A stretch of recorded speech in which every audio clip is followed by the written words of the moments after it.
and I quote, "I'll be there in a minute. Give me a second." Time is relative, folks. Time is relative.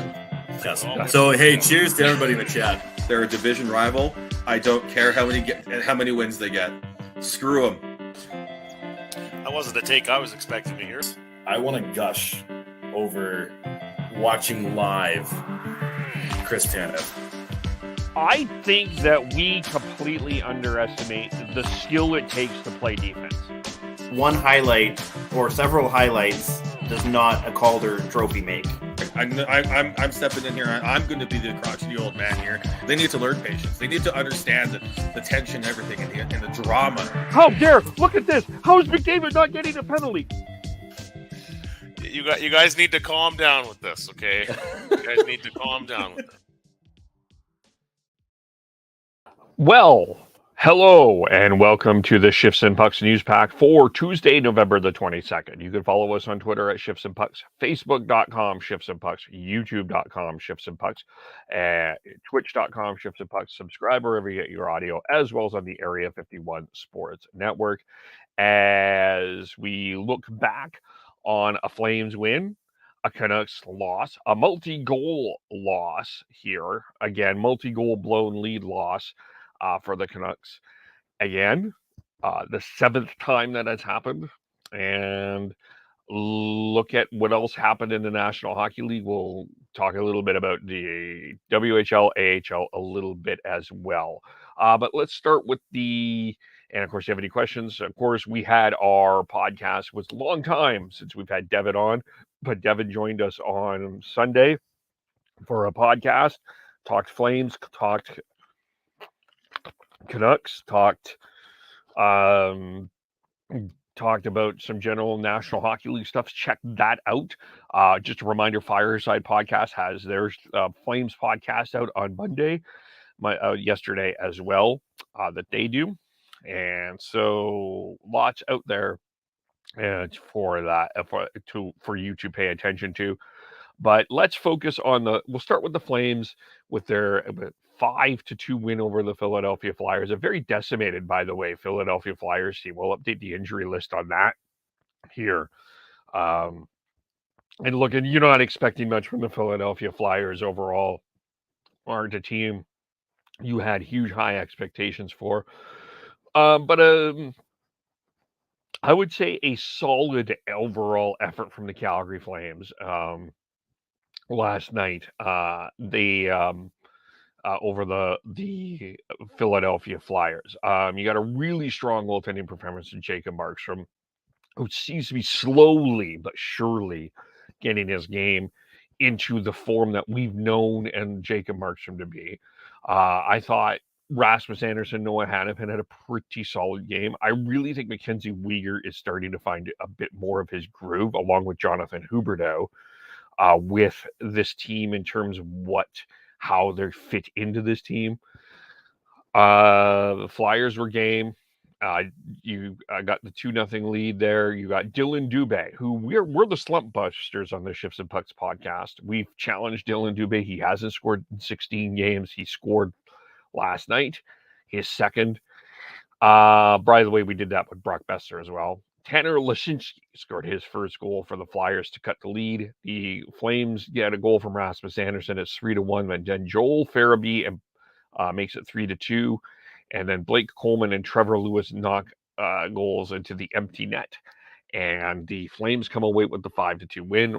Again, solid defensively, solid defensive games. Henderson, Hannafin, Mackenzie Weegar getting another goal from Jonathan Huberdeau, starting to build a little bit of the team here as they continue to grow, taking advantage of opportunities here. I'm not saying that this was the best effort that the Flames have put on all year, and it's against a team that you probably would think that it's a should-win game against, when you have Travis Konecny out, Sean Couturier out, a whole bunch of players out for the Philadelphia Flyers. That's a game, probably it's a should-win game for sure. I don't really know what much to say. won a couple of games here, and you won a couple of games in a row. So that's good.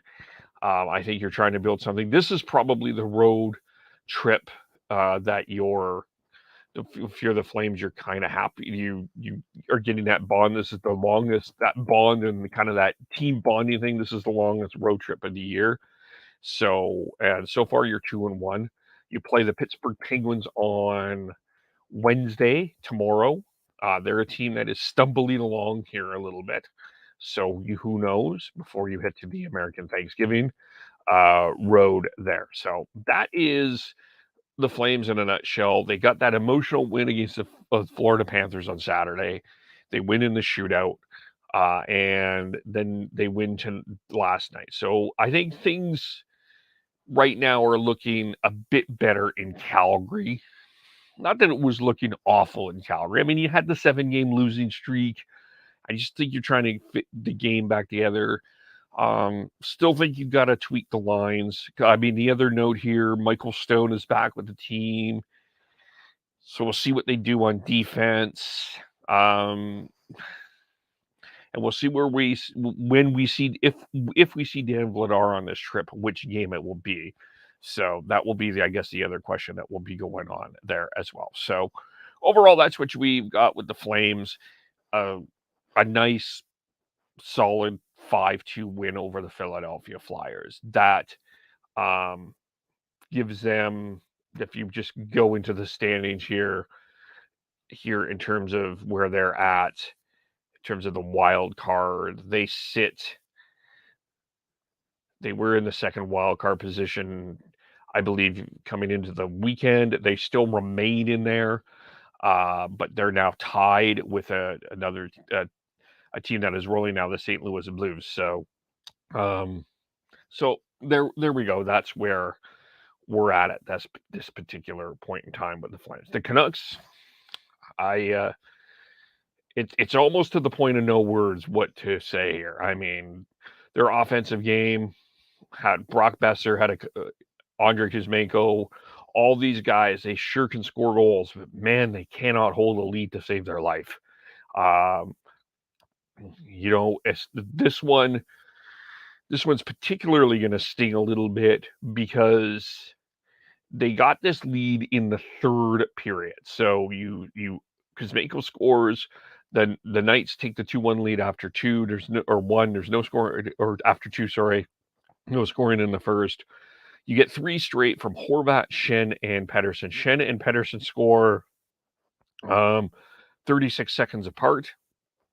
Let me math that out. Yeah, 36 seconds apart.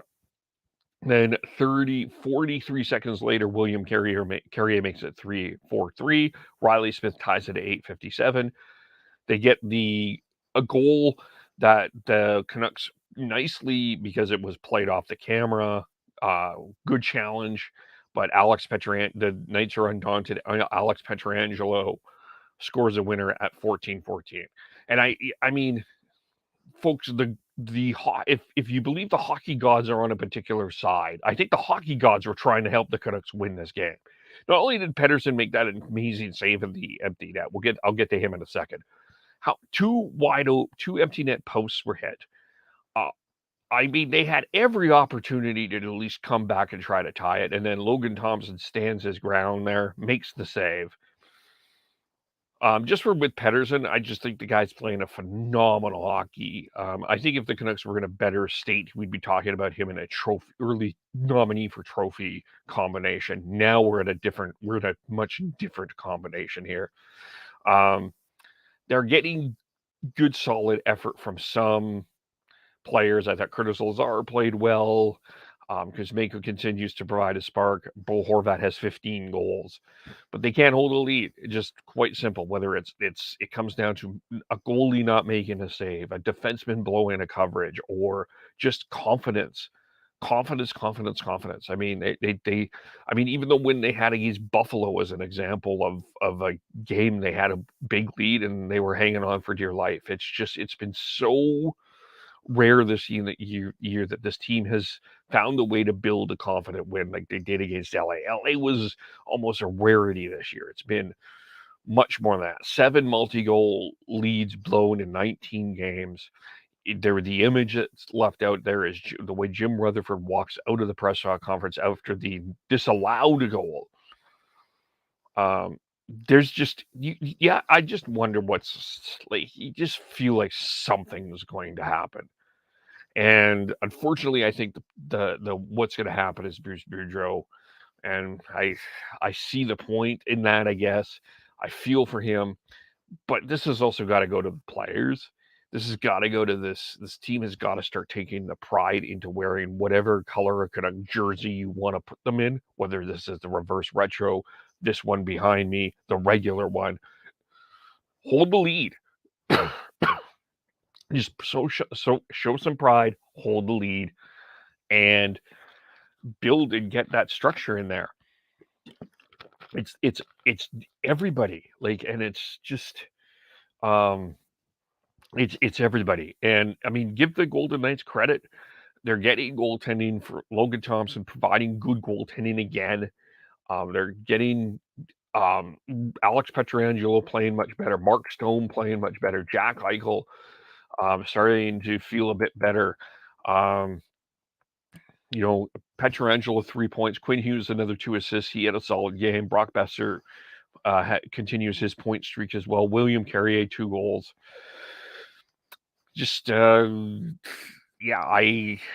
terms of where the Canucks are at, it's tough. I mean, you look at the standings again with the Canucks here, and I mean,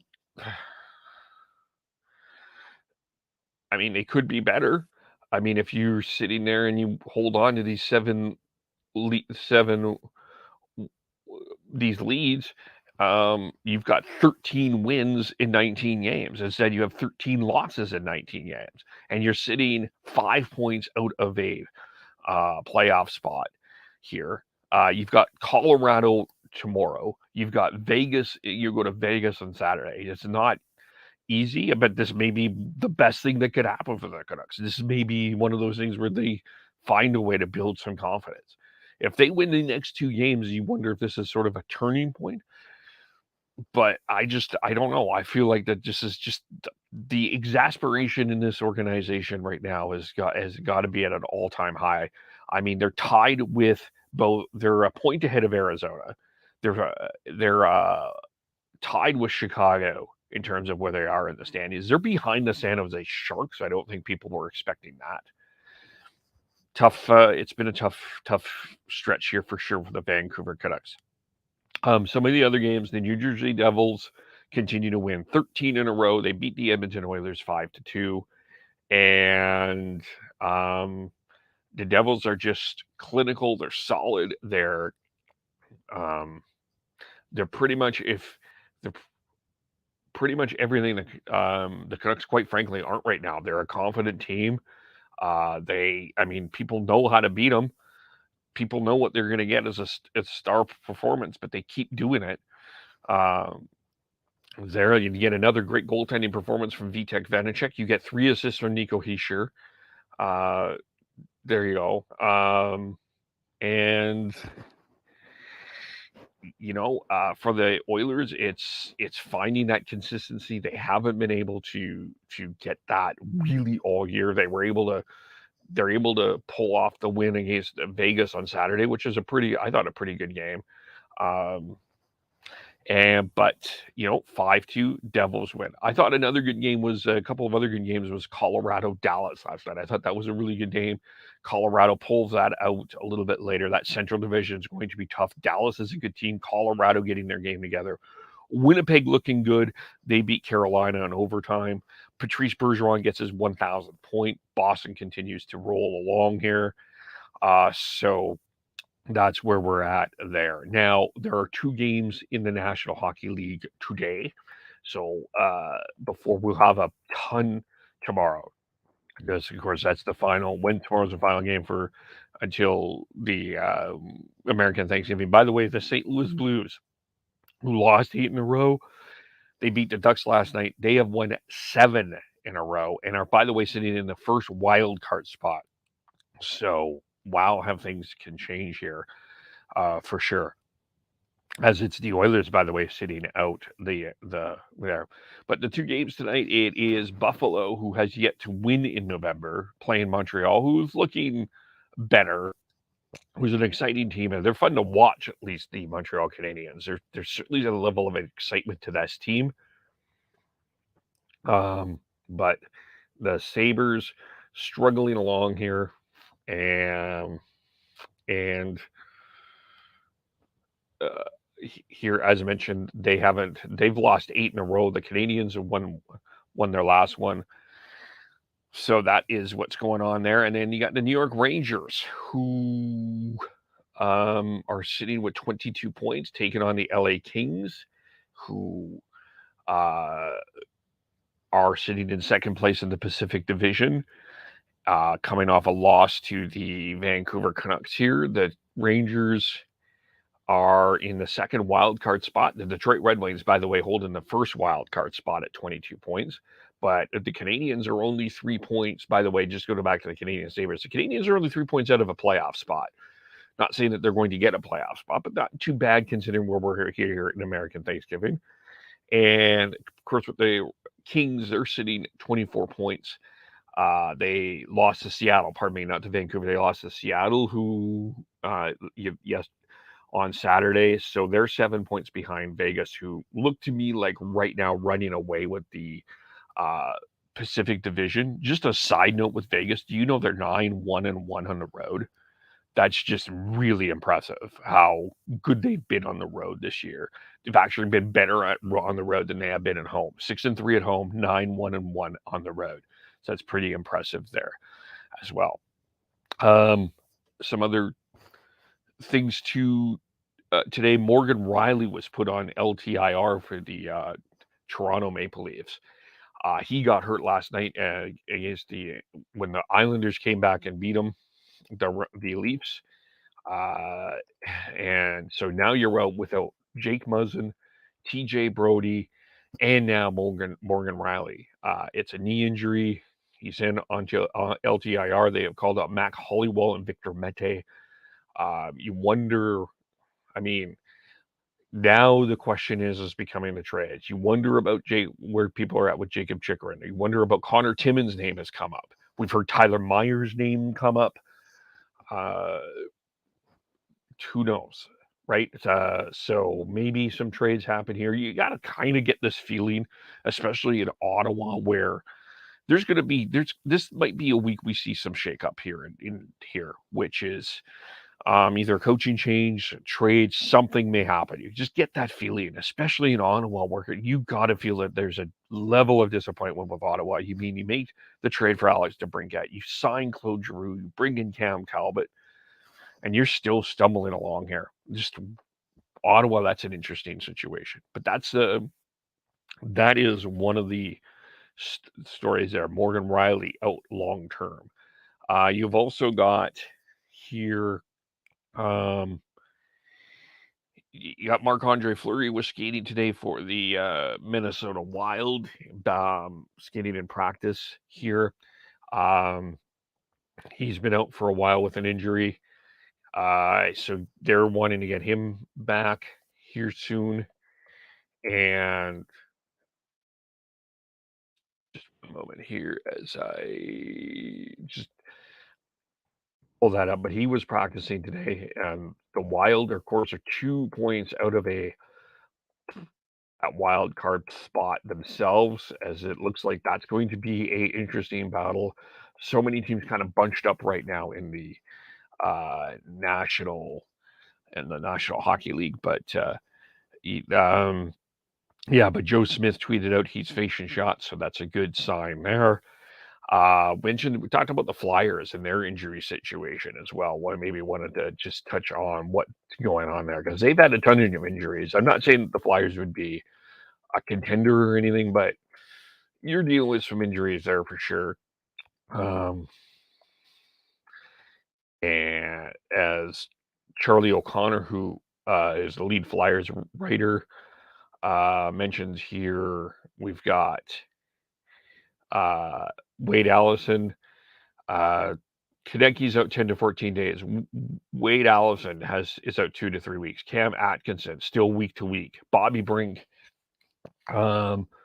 skating with the Phantoms. JVR on track to return in December. Couturier 3 to 4 months. So lots of injuries there in Philly as well that you're dealing with. So that kind of encapsulates a bit of the NHL story right now. WHL, the Winnipeg Ice, of course, continue to be the number one ranked team in the CHL for Week 8. In the CHL rankings, Quebec Remparts number 2, Ottawa 67s number 3, Portland Winterhawks number 4, Seattle Thunderbirds 5, Sherbrooke Phoenix 6, 7, the Saskatoon Blades 8, the Red Deer Rebels, North Bay Battalion 9, Windsor Spitfire 10, Saginaw Spirit, Gatineau Olympique, and Halifax Mooseheads are in the honorable mention. Player of the week, since we didn't have a show yesterday, let's touch on that. It's the Winnipeg Ice. This is Zach Benson, 3 goals, 4 assists, 7 points for the Ice. And Dante Giannussi, Liz Child's favorite goaltender, is the goalie of the week. He had in 2 games a 1 goal against average. There was 1 game scheduled today in the WHL, and it is in Winnipeg. It is the Hurricanes taking on the Ice. Lethbridge Hurricanes taking on the Winnipeg Ice. And just looking at the standings here, Hurricanes are sitting at 11-9, 6th place in the Western Conference. Winnipeg 20-1 to start the year, in first place, of course, in the Eastern Conference. And AHL, let's look at that, and then we will be done here. As just looking at what's going on there. Here we've got the Calgary Rangers will play against the Coachella Valley tonight, and Abbotsford is in Laval. That's tomorrow. But for the Wranglers, looking at their record here, they sit, and down there's second as officially with 17 points, 8-5-1, and sitting in with 17 points. The Coachella Valley Firebirds, the farm club of the Kraken, have only played 12 games and are a 7-3-2 with 16 points. So that's what's going on there for that. Just looking at the Wranglers' stats here.